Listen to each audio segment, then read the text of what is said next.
Well, it's 11:04. Let's start.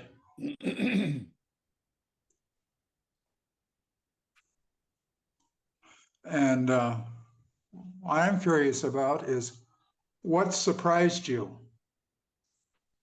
in this topic, in the readings? Well, first thing that surprised me was that the Generation Z is has some of the most serious problems with loneliness. Yeah. We had thought that older folks had a greater challenge in that regard, but it turns out that Gen Z are in a terrible condition. Can I throw a little wrench into that because I think there's a completely different problem with young people's loneliness and old people's loneliness. Old people are lonely because they used to have friends and they're all dead. Young people have loneliness because they've never had friends. So I think it's hard to say quantitatively who has the most problem because they're different problems. Definitely different problems, Okay. but it is a problem for people of Gen Z as well as people of the tercera. Absolutely. Or of the cuarto. When does Cuarto begin? Is it fourth or fifth, Paco?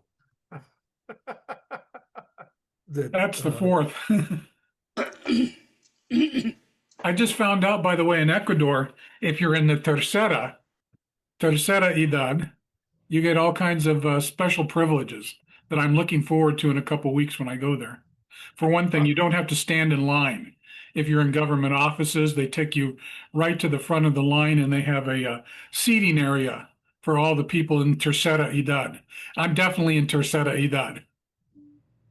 Well, Keaton and I in I think Tokyo wanted to use one of the electric carts, and the cart attendant thought that we were not of third age. Oh, Norman, it's because of all that wonderful brown hair you have up there that has since passed me by.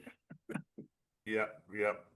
Well, when I get on a bus, because I have an annual bus pass available to those over 65 here in Honolulu, there are seats that are reserved for those that are handicapped, pregnant, and those that are senior citizens. Yeah. And I had to throw a young woman out of her seat because she was clearly way too young and she was not visibly pregnant. So I said, "Ma'am, are you pregnant? If you're not, you shouldn't be seated here." And so she got up and left. She pretended not to hear me or see me by staring at her cell phone that she kept just in front of herself. No. Nice try. But Keaton, the burning question is, how did Norman get all that nice brown hair that somehow Yeah. eluded you? Yeah, it's not fair. It is not fair. Where do I go? To court? Do I sue him or what is the resolution? Yeah.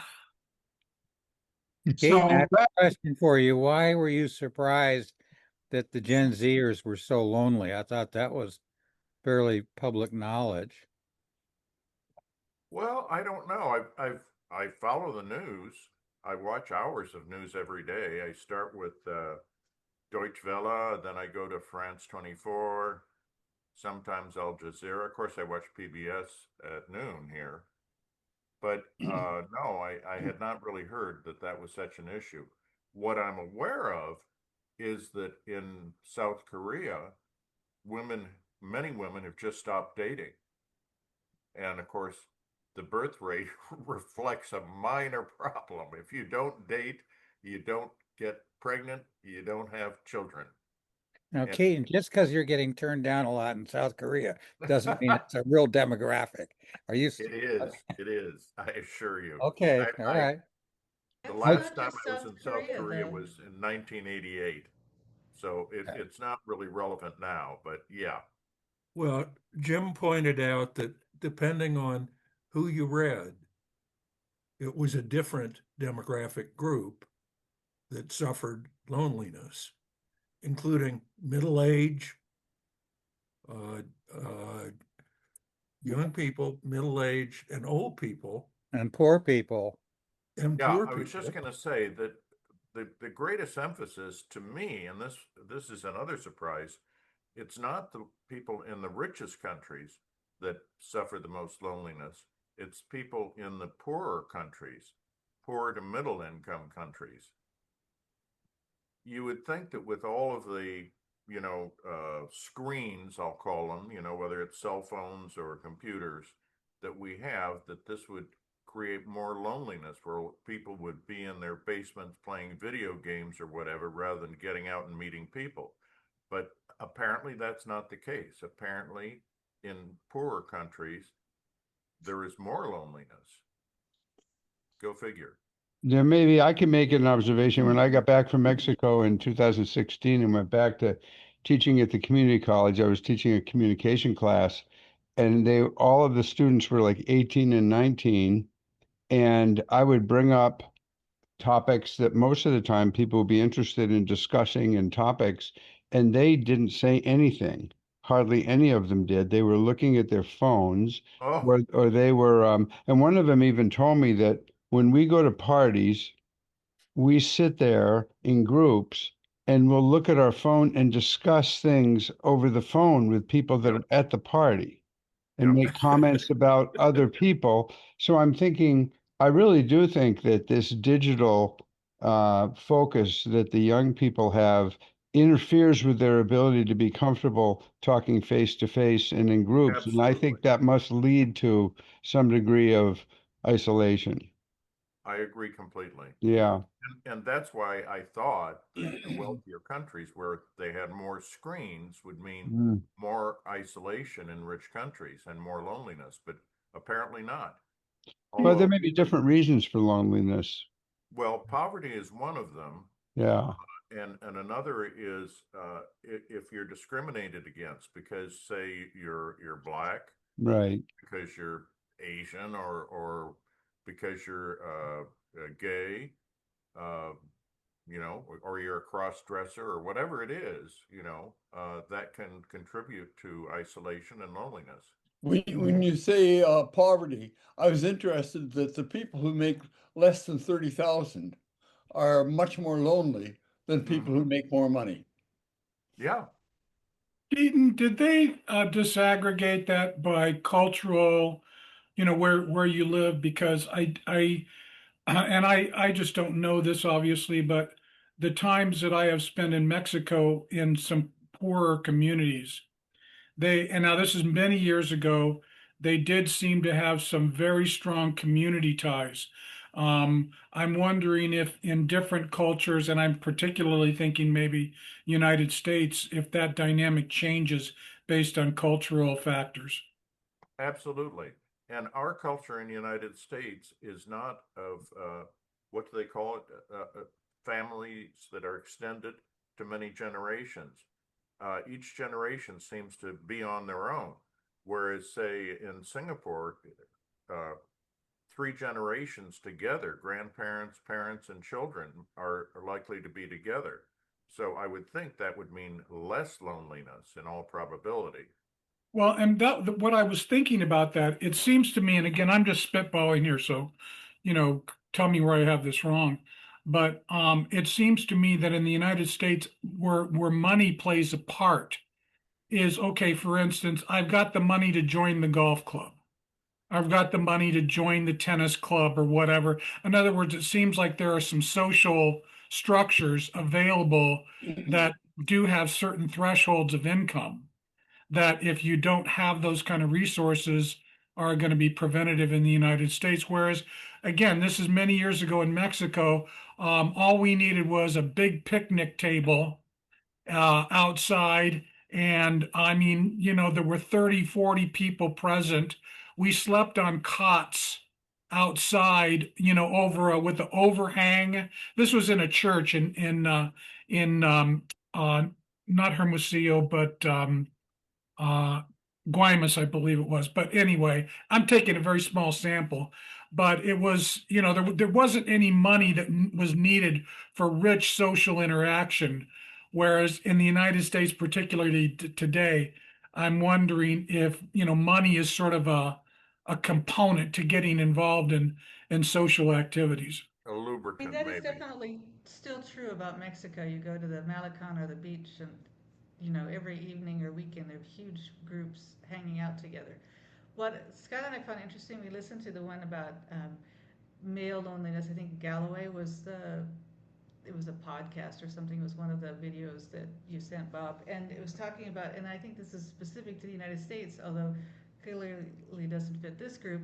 That a lot of men in the United States are not hanging out with each other. They're not going to, used to be like Elks clubs or churches or whatever. That a lot of men in the United States are lonely. And I just had a Mexican woman, she was a masseuse, tell me that in Ajijic. She said, the men in Mexico, she was talking about the World Cup, men in Mexico hang out together a lot, and she didn't see American men hanging out that much together.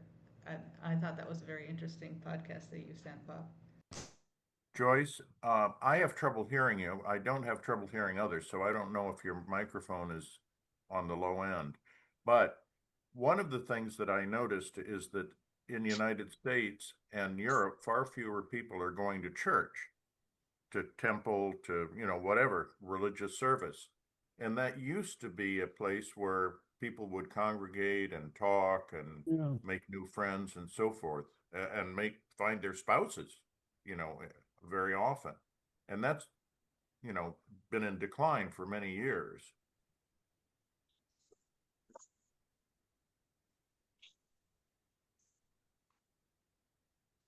I wonder how many people benefit getting out of isolation and loneliness by going to their golf club or country club or whatever. I don't know that that's really the warmest environment.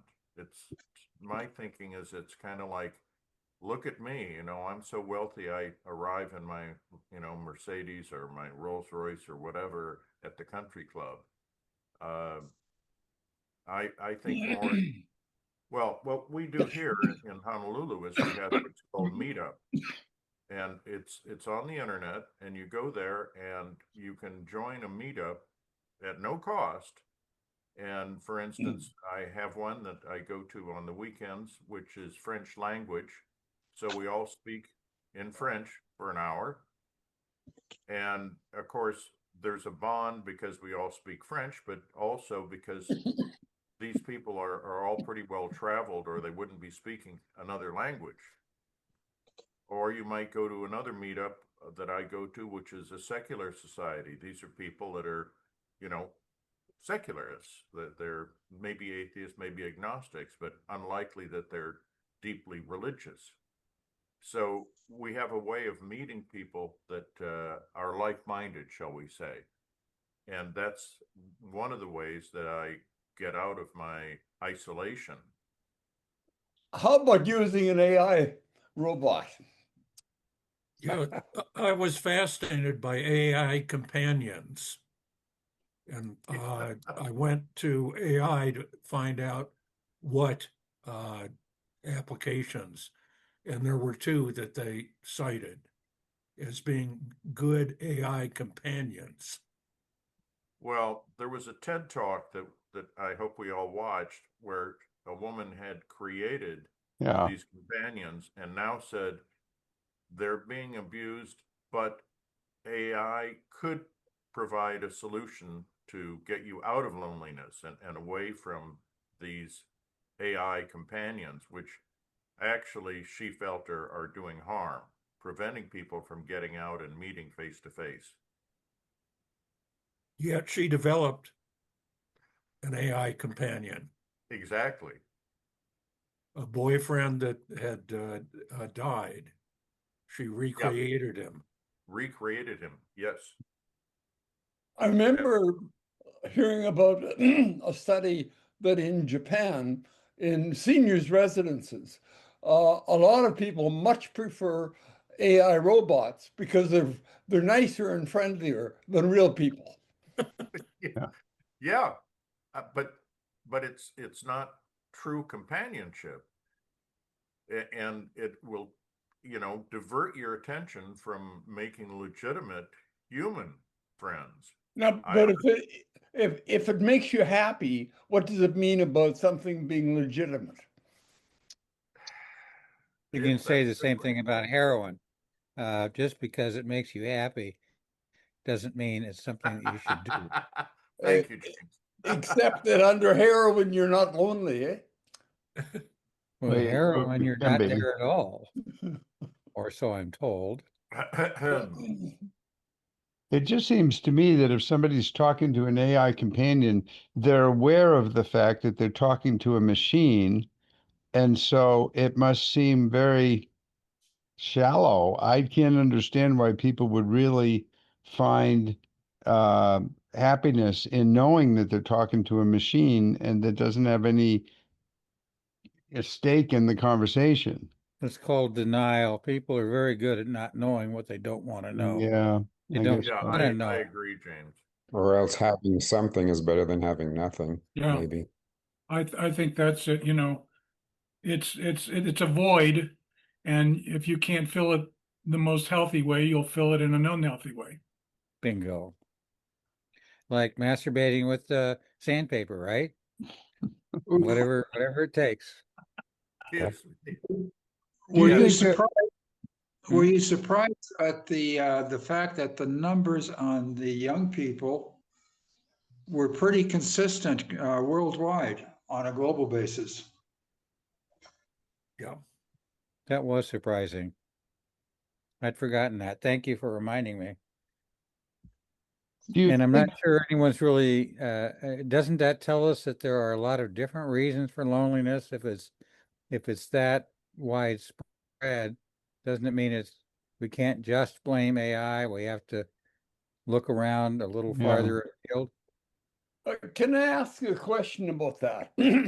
I would have assumed that in, for example, Mexico, we just got back from Mexico earlier this year. And when I came to Canada after being in Mexico, it seemed there was nobody around in Canada. In Mexico, I was confronted with people all the time. And I would say it would be so easy to be lonely in Canada compared to Mexico. And are you saying that there isn't a difference? Oh, there's a huge difference. That's what I'm saying. It's demographics, uh, I all thought across the you said board. that this loneliness thing was everywhere. It, For the young it, people. wouldn't it be much less in Mexico than in Canada? Yes. Not necessarily, not if there is only one major cause globally. And I think the statistics shows that there are different major causes globally, depending on how much AI and social media have infiltrated the social demographic. There So was there was Got a Fred, question. there was a variance. There was a variance in the young people as far as percentage globally, but it was still 1 out of 5, at Right. least 1 out of 5. Mhm. Robbie, you wanted to say something? Yeah, so I was curious about, we're taking this information in current times. Certainly, I'm very surprised about younger people being lonely. It's just counterintuitive. But I wonder if there's any study, or let's just postulate, what would that statistic of loneliness among young people be 50 years ago when I Oh, was no, young? Would it no really problem. be the same? And of No course, loneliness 50 years ago. No, it's a so recent thing.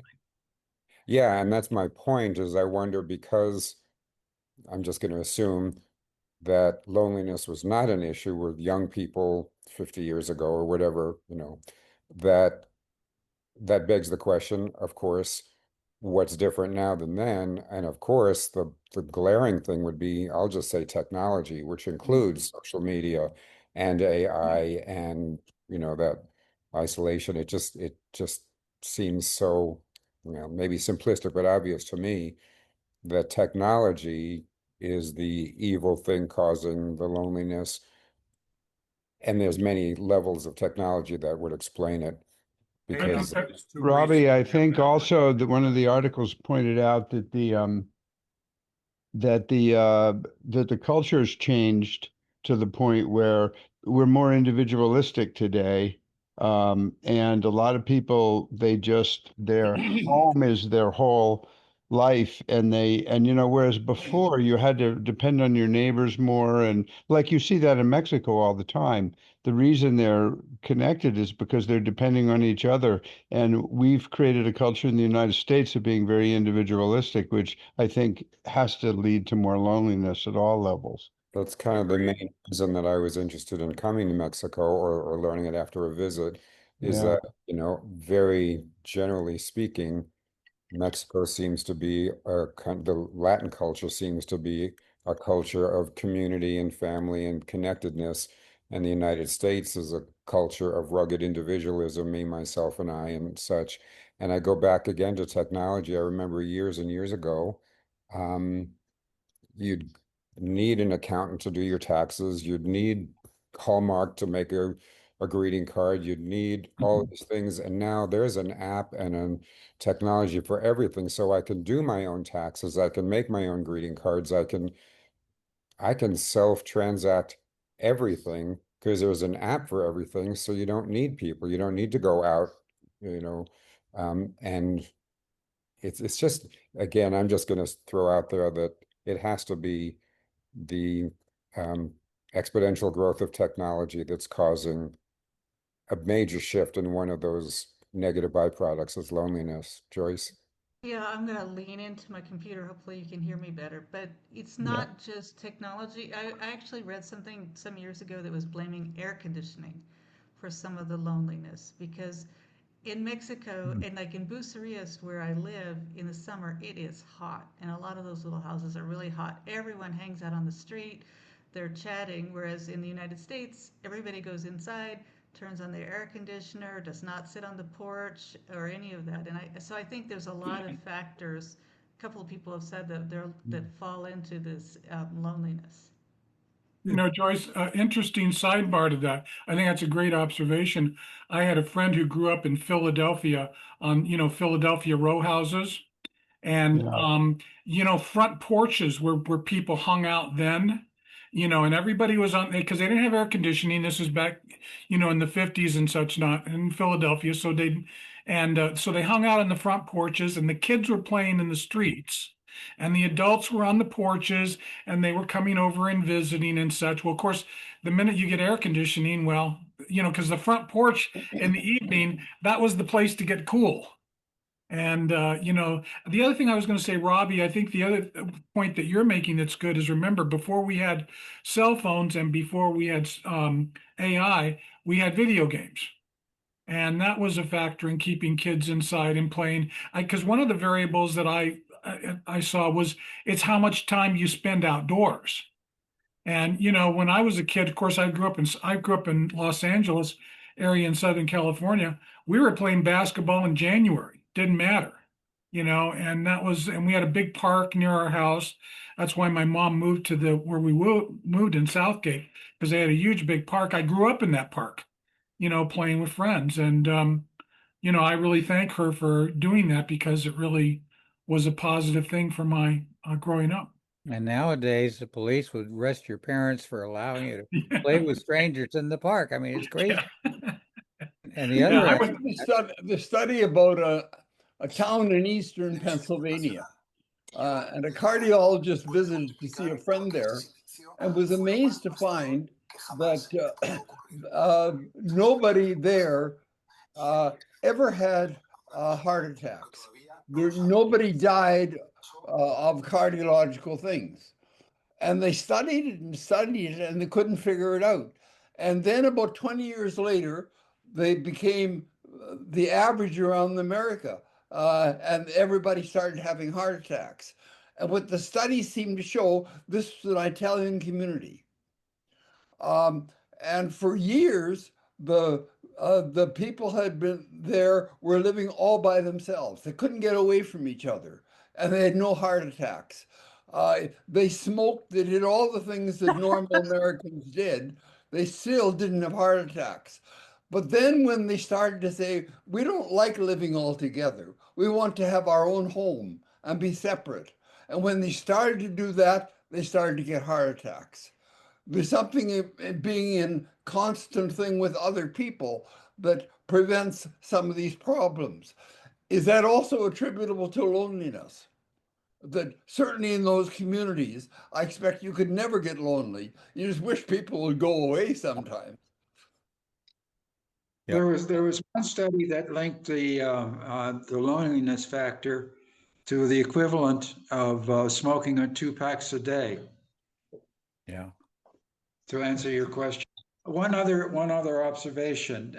Did you find it interesting that the loneliness factor in young women, the same age as young men, was not as high as it was on the young men? That women tend not to be as lonely. I teach. I'm all involved here in Maine with a senior college, and I help run the courses, and I teach, and I take classes. And 85% of the people involved in senior college, at least, are women. It's very difficult to get senior men to come participate in these classes. And I'm convinced an awful lot of the reason why women like to come to these classes is because of the connection that you have, and winters are long here and you get together for these classes, even if it's on Zoom, but a lot of them are in person. And I think the women are showing up much more at these classes than the men are. And I think that's an interesting, it doesn't surprise me. I think women tend to be more social. A lot of men, when they retire, they've lost their sense of identity and they stay home and I don't know what they do, but they don't go out in the community. They certainly don't go to senior college as much. And so anyway, I think could be a pretty big gender difference in this Well, issue. The gender is difference it also true that shows up when you lose a parent. It turns out that girls from single parent families do fine, whereas boys often go off the rails completely. Huge difference. Bill, I was referring to the demographic of the 18 to 30-year-olds as far as the difference between men and women, boys and girls. But Bob, I think that difference between girls and boys starts early. Yeah. Where the boys are in their bedroom playing a video game and the girls are out. They may be fighting with each other and arguing, but at least they're going shopping together. They're doing whatever they do. You notice it even with teenagers, I think. well, I've made the understanding that in general, females mature quicker than males. Yeah, that's true. And, going back to, again, these broad generalizations, men are from Mars and women are from Venus. Women are more relational and men are more cognitive or whatever. And yet, so you'd think that more women would be relational. And yet, as I look at the screen, I don't know Heather, because I see her name is Heather's iPhone and Joyce, but this group of conversational people are very relational because there's all men on the screen. A bunch of lonely old men on the screen. Yeah. It's not just that, but I think it's you guys, you all go to church, you go to Unitarian church mostly. I think you're not typical of a lot of the Yeah. men that Bill was talking about that aren't going to classes. You guys are all looking for people to interact with for social. That's why you're here. Joyce, as usual, you come up with the hidden card here. It may be that one of the reasons people are more lonely these days is that they're more ignorant and have less to talk about. I remember as a kid not being surrounded by complete dolts, but you walk into any school, younger, kids school today, and they got nothing to talk about because they don't know anything. They can't even read maps. They can't read the newspaper. They got no source of stimulation or things to talk about. So why bother talking about it? And in this age of technology with bazillions of bits of information and doom scrolling, you'd think there'd be lots to talk about, but it doesn't get in. Maybe it's the critical thinking. It's not Well, stimulating stuff. The stuff they're reading, that looking at on their screen does not that for at least the stuff I've seen does not invoke curiosity. It invokes engaging in whatever it is. Oh, I hate this. Oh, I like this. Oh, it's not, gee, what does that mean? I rarely hear kids or even young adults these days asking me, what does that mean? And I used to get that a lot when I was younger. Uh, and people around me uh, don't get that much anymore. What I've So not heard, what I've not heard about in this session is the problem of expectations. I was at a Taco Tuesday event last night, and the guys were saying the problem is that women only want the top 10% of men. They've got to be really good looking, big earners, so forth and so on. Conversely, by the way, the men only want the women that are top 10%. They've got to be beautiful, charming, well dressed, well groomed, blah, blah, blah. And part of this is advertising that, every time they look at television, all of the women are so attractive. And so are the men. The men are just, so brutishly handsome. How could you not want one just like that?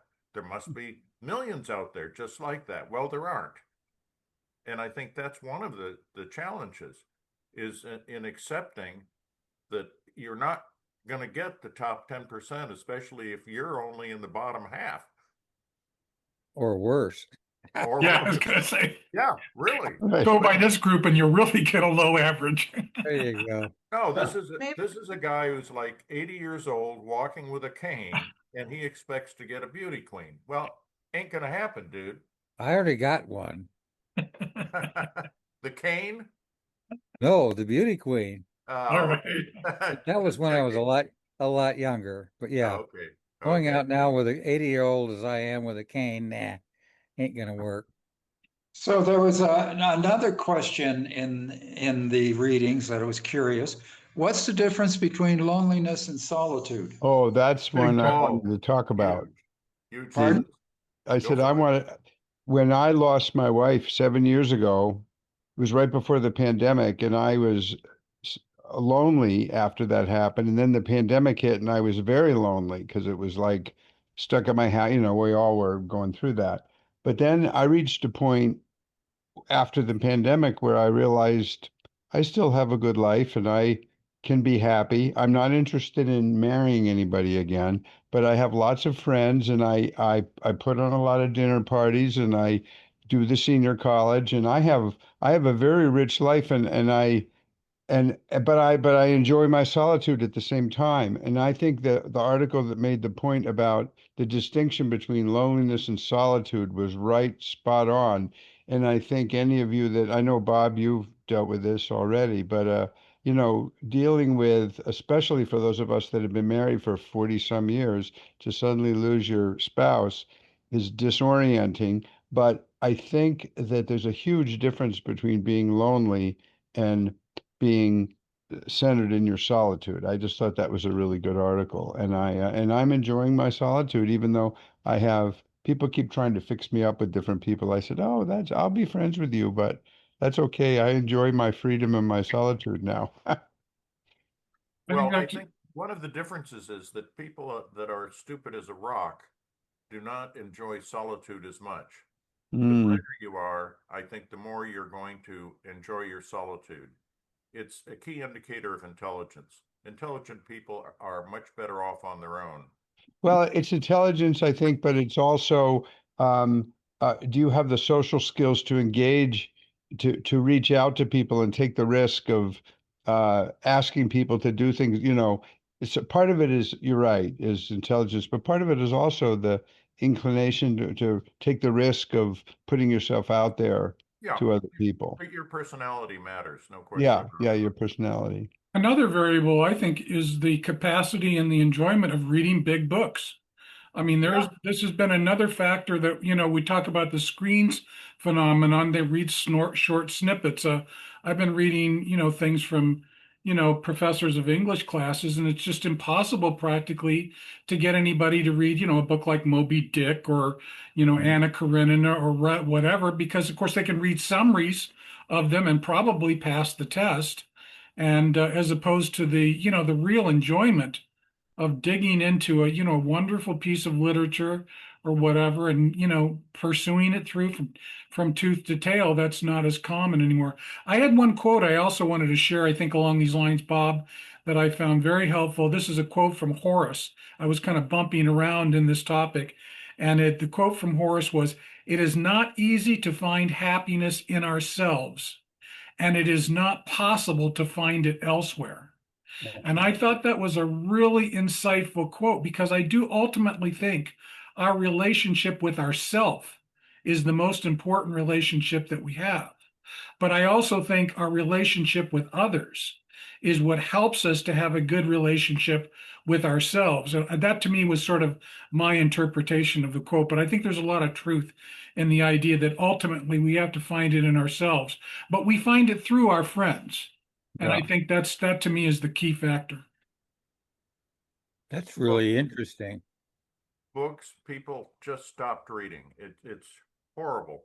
Right now, I'm reading something called Atomic Habits, and there's another book that I'm reading, which is Notes on Being a Man, and that's quite relevant to our discussion right now. All of this stuff is available online, by the way. You can do Kindle or whatever. It's not like you've got to go to the bookstore and try to find the books that are any good. You've got, the New York Times bestsellers list that can at least suggest what might be of interest. Go for it. But books is what kind of separates us from the hoi polloi, if you wish. When I go to the meetups like this French language one or Secular Society, these are people that read books. I don't know Yeah, if you've don't read use, the don't use, latest Atlantic magazine. They have a very lengthy article about the society becoming a post-reading society. It's Yeah, very well written. I saw that Atlantic one is a article. great magazine. Absolutely. Yeah, I saw that one too, Joyce. That was a great article. They say Donald Trump is our first post-literate president. George Bush comes in close, but Trump but not. Trump trumped him. Trump trumped him. Keaton, a question for you.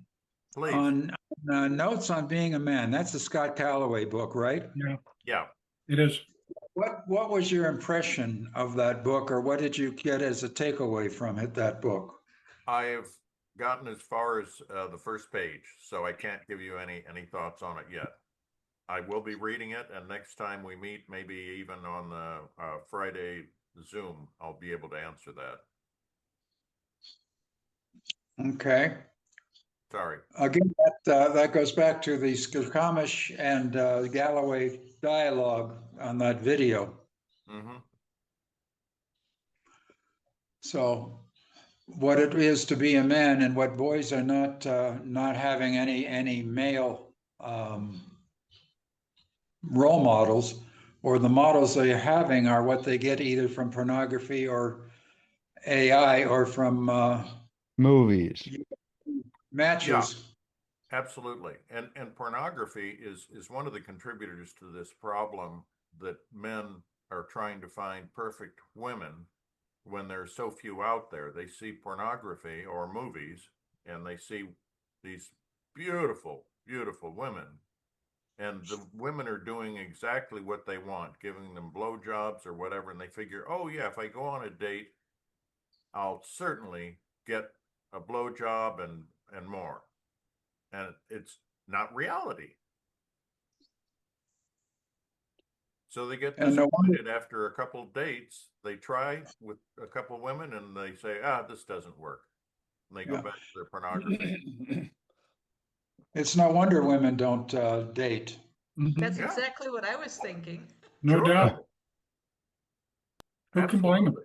There's a lot of women now that have, including my 50-year-old daughter, who said it's not worth dating men anymore because at the age 50, all these men want these 30-some-year-olds, and they've got this inflated. She broke up with this longtime boyfriend and went out trying to find a guy, and she said, it's just not worth it. I think I'm happier. So then she said she was going to buy a tiny house, and I said, well, what if you get a boyfriend? She says, so what if I do? I said, well, that's going to be kind of a small house for you. She says, Dad, if I get a boyfriend, I'm not going to live with him. So our Like, what daughter are who's you, 42 crazy? says the same. She's exactly the same, that she's not Mhm. interested in dating because the guys want a 20-year-old who, Yeah, or they're just They're they're on damaged. women earn more than men, women are more educated than men, Yes. women this would be an interesting topic to discuss, Bob, probably. Anyway, That's all part of this loneliness thing is just what you said. The education rate of women versus the education rate of men, boys going to college versus young ladies going to college, it tells it all right there. mhm. Yeah, we And they're need earning better. more, which intimidates some men. Yeah. When I went to college, it was one woman for every 2 to 3 men. And that made dating very difficult, to say the least. Yeah. And the women that got into college, at least my college, were the ones that on Saturday night were at home studying. So they were not stunningly beautiful, generally speaking. Did anybody ever hear the statement, the little joke up in Alaska about women going to Alaska to find a man? Because, of course, Alaska is famous for having more men than women. So the joke, there's two jokes. One is for all women who are going to Alaska to find a man, the odds are good, but the goods are odd. All right, and let's do number and two. and the other joke is, of course, they get they call them snow machines. We call them snowmobiles, but they call them snow machines in Alaska. And these guys, have these snow machines, and when they break, they just leave them in their front yard and get a new one because why buy another one? So the joke goes, what every man in Alaska wants is like a snow machine, a wife, preferably working. In other words, I can go out fishing and hunting so that they can work and support me. That So goes those are the two along, Alaska jokes. Well, that goes along with snow the machines you odd refer goods. to in the front yard is reminiscent of homes where you see abandoned vehicles in the front Oh, yeah. yard. Well, they get these big places in Alaska, and these what they want to do is hunt and fish, so they get their snow machines just piled up there. Yeah. If we're getting on to new topics, I was really quite fascinated with the bonus video of Harari. Does anyone want to talk about that? Sure. Mm-hmm. Go ahead. Well, the main thing that I took from it was that the reason we've become so competent around running this world is because we cooperate together. And we cooperate together in groups, flexibly, because we have words, and words make us trust each other, and we can do all kinds of things. And the interesting thing now is that AI is much more competent than we are at words. And for example, on the social media, the real problem was AI was able to use words to find out what would grab people's attention. And it was things like hate and greed and all this kind of stuff, which really distorts so much. And I wonder, I don't know if I think about how to do things anymore, because if I get a problem, I go into ChatGPT. And I wonder if that's true of us. We no longer can really operate in this world without, whether we call it a tool, Harari calls it an agent, not simply a tool. It's going to be in charge of everything. and it's coming so rapidly. This probably isn't going to affect our grandchildren. It's your children that it's going to affect. Is that true? What do you think about that? Yes. It's true. In one word, it's true. Yes. It's true. There's no question. And Our university at Michigan Tech, which is by the way, ours university is probably still one of the few universities where there are more men than women, quite significantly so, because it's 70% of the students are mechanical engineering majors. So, that tells you something there. But in our university, at Michigan Tech, which is an R1 university, so it's very prominent in engineering and such not. This is the first year ever in our history where the number of computer science majors is down. And part of the reason for that is they now have a major in artificial intelligence. And that's where the people are going. And the word on the street is coding is dead. You don't need to code anymore. All you need to do is need to understand how to tell the AI agent what to code, and it'll code it for you. absolutely. Yeah, so there's no doubt it's true. Well, but here's a thought, and that is that because you can consult AI, why would you talk to your neighbor or your friend to find out? So there's less and less need for, personal contact if AI can answer the questions. Well, that was the last part of that video that Fred is talking about, which I found to be the most interesting, which was that, the AI companion phenomenon, which I find, I don't understand it. I don't think it would ever work for me, but I'm 73 years old and that makes a big difference. No. I ask AI questions at least 10 times a day, Oh, yeah. at least. I got into what I have done with AI that I found actually pretty good, and I like Claude the best for this, and that's discussing issues. And it's a situation where I understand the issue. I mean, it's something that's in my wheelhouse, but I want to get some different opinions. And I'll ask Claude, well, what do you think about this? And one of the things I like best about Claude is it tells me, no, I don't think you're right there. And I'll say to Claude then, well, wait a minute, you don't think I'm right, but let me point this out to you. And then Claude came back, which I really liked. So you make a good point there, and I'll accept that.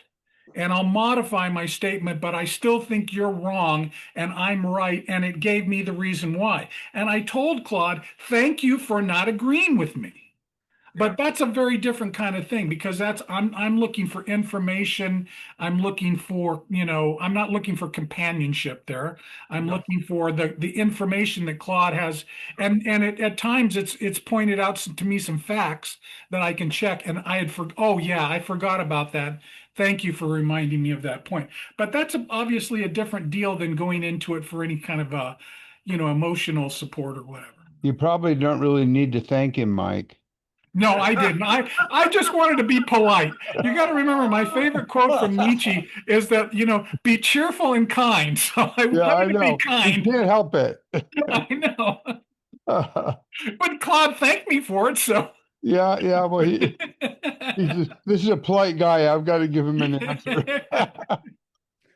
But I like the fact, or interested, that AI can be much more sympathetic than real people are, even though it has no consciousness. Yeah. It will have all the love poetry to make you think it's really in love with you. It comes across as much nicer than real people could ever be. Yep. Can I point out, please, that the great romantic poets wrote the romantic poetry that we all love, didn't necessarily love the women they were trying to seduce with their poetry. I mean, to say that you have to have a feeling of love to write a love poem is simply unsupportable. Right.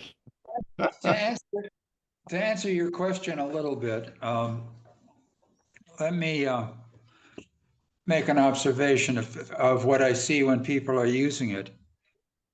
what happens is that they get a generalized response to whatever question they're asking. And they're taking that without doing further analysis and then reducing their own critical thinking. Yep. Awful. And I see this as a very disturbing trend, that general analysis of a problem is not the same as specific items of critique and knowledge and study. And then people skip that and just take the generalized notion or blurb as a Digest version. or sometimes not the Reader's Digest version, a detailed version that is pulled together from many sources, but not necessarily applicable to a specific situation that they were interested in. Bingo. And they use that as the template for a complex issue that may or may not have any worth in the problem they're trying to solve. I'll give you a couple of examples. Let's say that you want to develop a process for running a board meeting, or give me general outlines for a set of bylaws for an organization that has this parameters. You're going to get back a complete set, but it's going to be so generalized that if you take it at face value, then you've lost your ability to think. I haven't found that though, Bob. I've found that when I ask questions, it gets much more detailed than I would ever have done, and that any of the people I've talked to wouldn't have given me nearly as much detail. I bet you ask Well, different kinds of questions, maybe, Fred, than some people do. I think the big issue is the kind of question you pose. If you pose an intelligent question with a lot of detail and you understand a lot of the context, I think you can do pretty well. Where I think you get into trouble is you may not know anything about a topic. You throw something in there, it spoon feeds you back something, and you take it as gospel truth. So I think sometimes you have to kind of ask yourself, who's asking what question, how do they know how to pose the question, and then how do they know how to respond to the question? That's my take on it. I agree. The quality of the question is very much the issue. See, what I've observed in watching people use this thing is that they don't go to the secondary or tertiary questions with that would define and refine their answers, nor do they take the time to say, what are the sources, and check the sources. Exactly. I got 4 hallucinations from AI. I asked it a question. I said, give me this quote. It gave me a quote. I went and I checked it out because I could find the book on Google Books. It didn't have it where it told me. I went back to AI, said, it's not there. It said, oh, I'm sorry. I made a mistake. It gave me, and it finally, after 4 times, said, I'm sorry. I can't do what you're asking me to do. Well, dude, say that the first time around. I It's think it is programmed really to give an important answer. to check the sources, because I found some really interesting things. Sometimes the sources are really good, and sometimes, they're just like, I mean, I've also found answers to questions in the sources were somebody's Facebook post. So you really do Right. need to check the sources. Oh, I really enjoy all the Reddit sources from Reddit that it gives you. Reddit is great. By the way, one other thing I like about where I think AI doesn't do as good a job in real conversation, I do think the friction that we experience in actual conversation, where we disagree, and maybe where somebody says something that is a little off-putting, and we have to learn to deal with that and then maybe navigate around that. I think that's one of the benefits of actually talking with people over AI, which is so polite. I think we lose some skills in doing that. I've had situations where, somebody has said something to me and it rubbed me the wrong way. And I had to learn to navigate around that. We've all had to learn to navigate around that. And I think that's one of the benefits of talking to people versus AI, is some of the social friction that we have to experience among real people. Yes. That's a good point. Well, Paco. it's Paco's 2 not said minutes. a word. Yeah. We're coming to the end of this Zoom, and Paco Bernus has not told us anything. Do you have any Well, thoughts? Please, por favor. Please. What are your thoughts, dude? Can you hear me? Yes. yeah, Well, number one, I didn't do my homework and didn't Ah. read any of the recommendations, so I can only make some comments and talk about personal experience. Please. One comment about what Fred said, that heart attacks are more common now. From what I remember, 70 years ago in rural Spain, the problem was we didn't know what people died of. There was no such a thing. There was no Spanish expression for heart attacks that I remember. So the favorite expression that my grandfather used when somebody asked her, so-and-so died, what did he die of? The answer was, he died of his last illness. It's last illness. Yeah. Which That's was kind pretty of funny. good. Now, going back to what Mike said about the difference between solitude and loneliness, I think there is a very critical difference here that relates to the topic. What I have noticed is that as I get older, I'm losing patience with people, and I enjoy solitude more and more. So one of the parameters about this issue between solitude and loneliness is maybe there is something to enjoy about solitude. And I have another observation. In Spain, like in Mexico now, there's a lot of interactions with people, whether you like it or not. In Spain, when you feel lonely, you go down into the street and you go to a bar, or you just talk to people in the street. That's very common, or you talk to your neighbors. It's interesting that when I came to the US, I realized that I enjoy living in my own house and not in a condo or an apartment or having any neighbors or any people that I don't care to talk to. It's interesting that many people that are offering the choice in Spain would like to have a house, very much like in the US. Most people there live in apartments now in the cities. And the interaction with neighbors is there, and the appearance of the appearance of less loneliness is there, but I think if you ask people for a choice, I don't know.